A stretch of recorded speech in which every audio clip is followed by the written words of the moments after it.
Welcome to this video, which I hope will help students move through the process from looking at developing the prime properties case study from the original HTML content on the left side of the screen with the white background and the navigation links, home listings, financing, contact, etc., the bulleted items, the phone number and everything, and then compare it to the next chapter where we'll be using the cascading style sheet, CSS properties, and you'll notice how the changes have been done by making the background yellow. The prime properties title is a green color, and you'll see some different fonts in place. And we'll look through the process of doing this. Please note that I'm not doing the entire case study because I'm not doing your homework for you, but hopefully this will give you at least a guide on how to do this. I'll be showing a lot of visuals in this video, so hopefully this will not be terribly confusing to you. If so, you will need to message me, email me, come by my office, or whatever is convenient for you.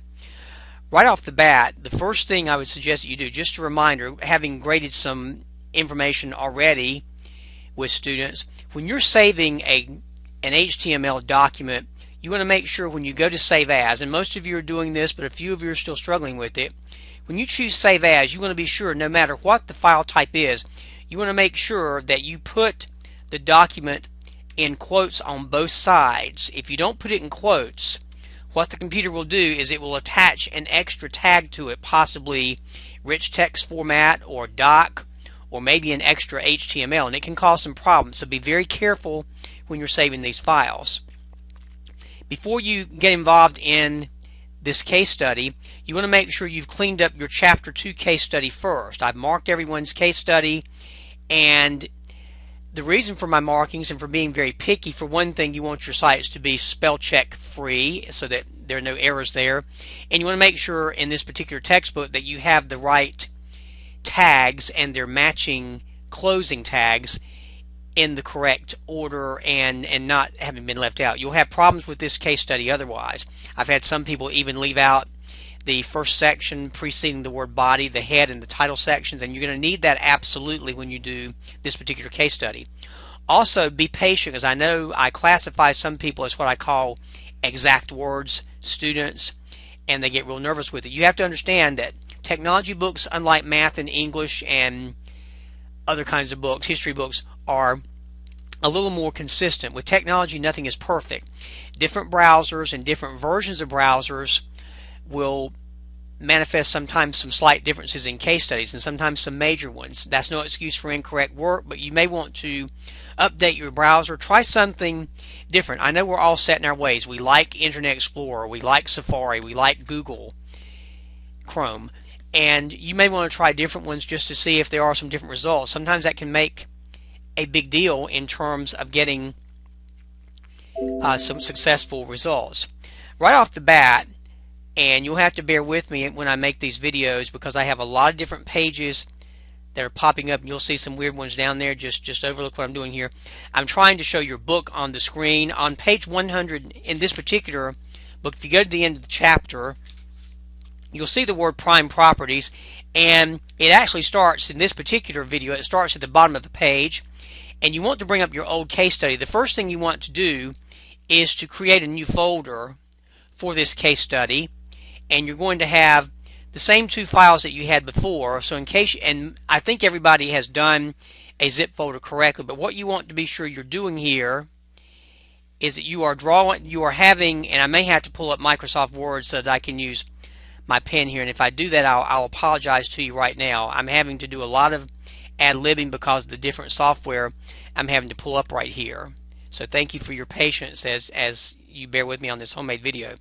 You want to make sure that you have that folder that you've been using already, and I think that folder was called Prime Properties or something of that nature, but you want to make sure that Prime Properties is there, and when you make that folder, inside that folder you should have your index file, that's your home page.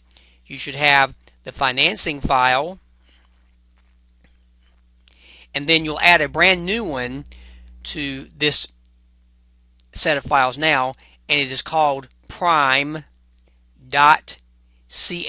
It is very, very, very important that you type this in precisely. There is a mistake in your textbook where the dot has been left out. When you save this on your computer, it's got to be in quotes prime.css. I had a student many years ago who argued with me vehemently, and she had misspelled CSS, and that was what was causing her all of her problems with her program. You have to be very careful with spelling when you're doing programming and with punctuation, but those three items need to be in there. Okay, now in order to do this assignment, you want to follow these instructions very, very carefully. I've been on a couple of sites here, so you'll see some additional stuff on my screen. So exact words, students, please relax. You'll be asked to create an external style sheet named Prime CSS, as I said. You want to modify the home page and the financial page, and then configure the text layout, which we'll do in a few minutes. And you see a screen capture in your book of what Prime Property should look like, along with the color codes. You see green, blue, yellow in there.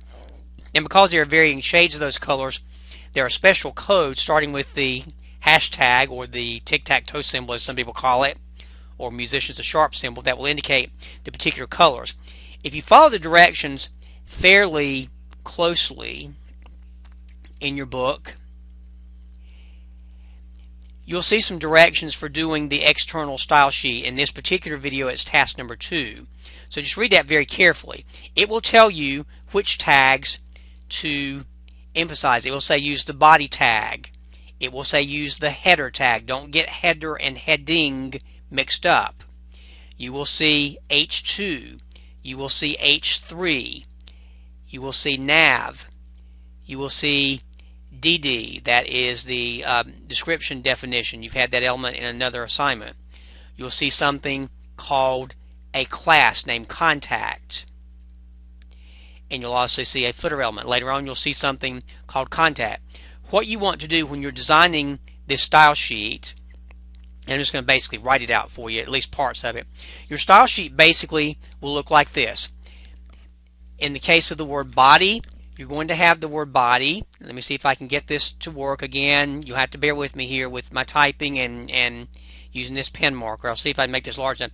You'll have the word body, and again, depending on how you write this, your book tends to do it this way. It's very free form in terms of the language. I like to have my braces on the left margin. That's just a personal thing with me because I like to make sure they're lined up.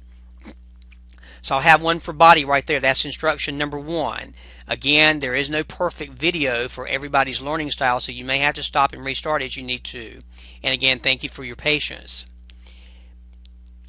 There will be one that deals with, again, I hope you found the page on here. Let's pause the video if you need to. The header element has something. The H2 element has something. Basically, what you'll do when you're typing or when you're writing this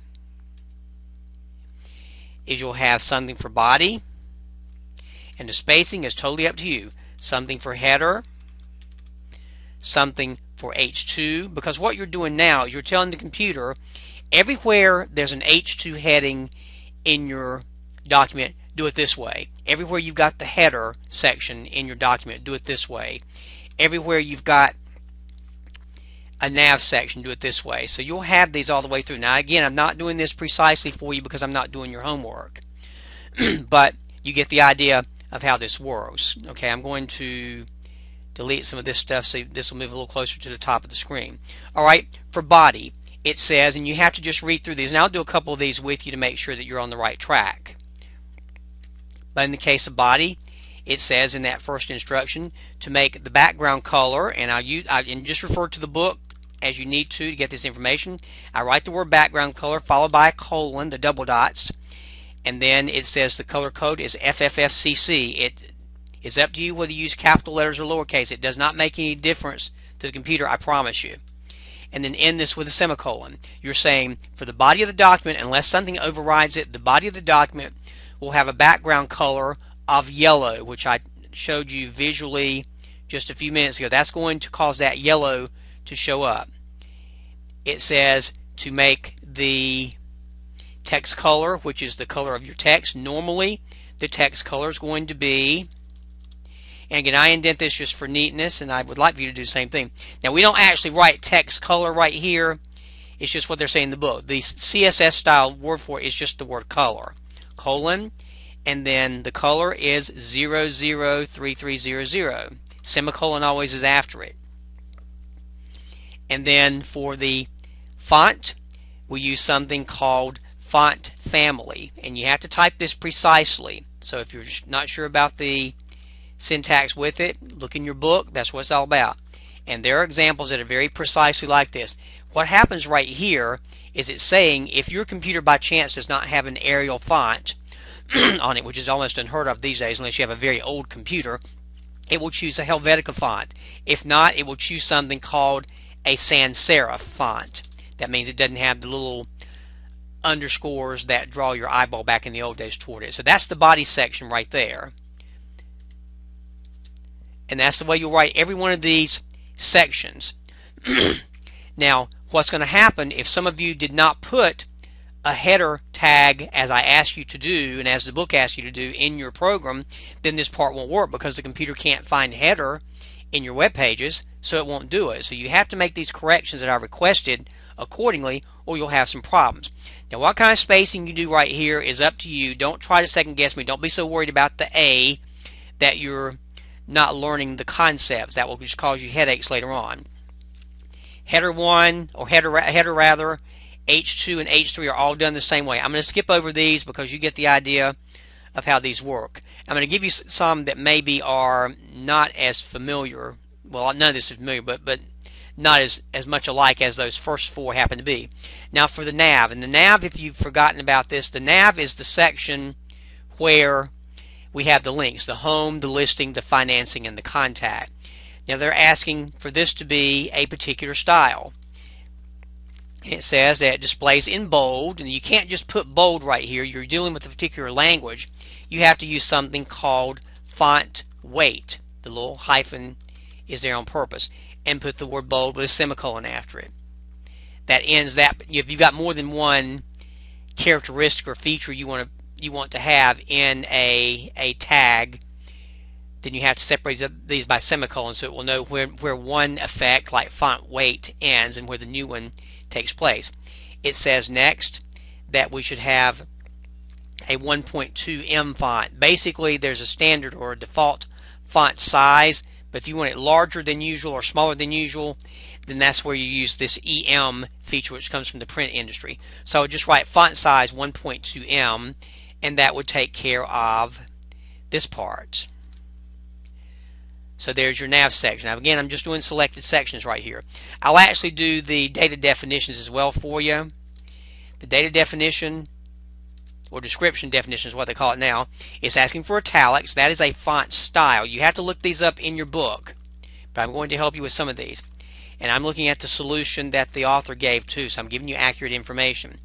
It says that they want the font smaller than the default. Remember when we did the font smaller or larger than the default, we did font size. And we can put, I think you can get away with 0.90, but I'm just in the habit of putting a 0 in front of it. And I think the spacing again is up to you individually between the 90 and the M. Don't worry so much about it. Some of you will be almost get headaches over it. And it asks you in the data definition for the line height to be 200%. So line hyphen height colon 200%. Again, all these followed by a semicolon, and there's that definition. So when you're dealing with just applying some features to a particular tag in your program, that's how you handle it. Let me pull up something. Well, I'll pull it up in a few minutes. Just let me talk as I'm going through this, because I don't do perfect videos. You just have to live with that. The next one says I want to use a class called contact. Now the word class, whenever you see the word class, it always uses a period. A class is a definition that is not part of the HTML or CSS vocabulary. When you see the word class, it always has to have a period in front of it, because we're usually inventing a new feature, which we'll use in a few minutes. And you're saying, well, that's not in my program. It's not on my web page. Contact will be there in a few minutes, probably in the next video, I promise you. So it says that contact will configure boldface. You can even put, if you want to, and I'm just doing this differently just to show you how it works, you can even put these on one line if you want to, but I want you to have some neat code. The font weight, it says, is going to be bold. Font size smaller than the default, and it gives a 0.90. And again, you can put these either on the same line. You can run them across like that. You can put them on separate lines. It is totally up to you personally as to how you do this. And the next feature on here, Times New Roman or any serif font. So we did that earlier by using something called Font Family, colon, and then I just write in, and they put, and when there's more than one word, which wasn't the case with Arial or sans serif, or I'm sorry, Arial or Helvetica, Times New Roman would be in quotes. And unlike English teachers, the comma goes after the quote, and we write serif right there. Close this guy with another brace. Don't get your braces and your brackets mixed up. Be careful that you're not using these guys, but that you're using these. I've seen people use the wrong symbol. You got to be very careful about that. Take some time. And I know when you have busy and stressful lives, that's a little tough sometimes. All right, and then you've got the footer element listed there too. So I've given you just a general idea of how this works. What you will do then, sorry about my computer acting up, what you'll do then is you'll go to File, you'll go to Save As, and I strongly suggest that you put this in quotes. Prime.css quotes around both sides, and it will override or ignore that Save As type. You won't have to worry about this. If you've got the name in quotes, you have it taken care of. And again, if you continually have questions, let me know. Now again, let me emphasize, I have not done the entire assignment for you. So if you're relying on this to be literally the exact, precise, duplicate, carbon copy twin assignment, that's not what's going to happen here. Alright, so you want to save that. And again, make sure you have checked your information that I've given you from the previous case study. Make the corrections before you start this, and it will make your life a lot easier. Alright, if you have any questions, you can let me know.